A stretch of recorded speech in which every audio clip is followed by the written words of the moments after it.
You must be new to my channel. If you go through my content, you'll find out that it is never too late to find happiness in this life, no matter what you've been through. My life has been hell, I'm not gonna lie.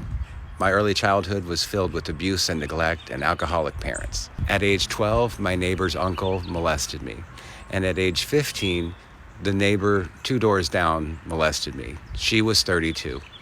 We ended up getting legally married in the state of Kentucky, and we were together for a year in what I consider an abusive relationship.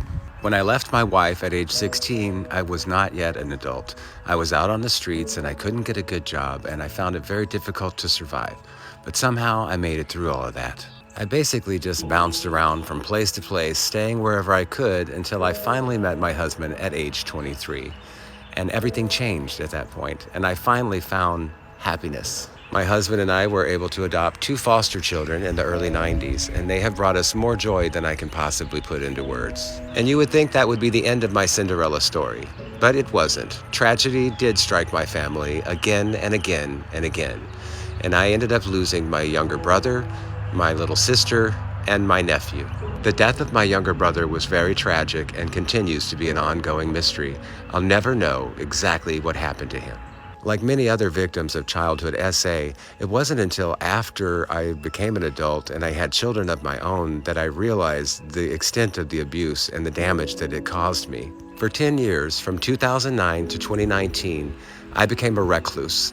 I was suffering from severe PTSD and depression. The sadness of losing my loved ones had taken its toll on me, and I became very, very thin. I was super unhealthy, and I had a very bad eating disorder. In 2019, I discovered medicinal plants that actually worked for me, and I've been on my healing path ever since. And today I'm strong enough to tell my life stories, but I'm also happier than I've ever been before. I've become incredibly grateful for the life that I have. Although not luxurious, I certainly have my needs met, and I am very loved by my husband, our 2 sons, and my beautiful, precious grandchildren. Some people call me an old man, and I'm okay with that, because I know so many of my loved ones never got to this age, and growing old is a gift. If there's any message that anybody could possibly take from watching my life story on TikTok, let it be this: it is never too late to find happiness in this life. Thank you for your kind sentiments.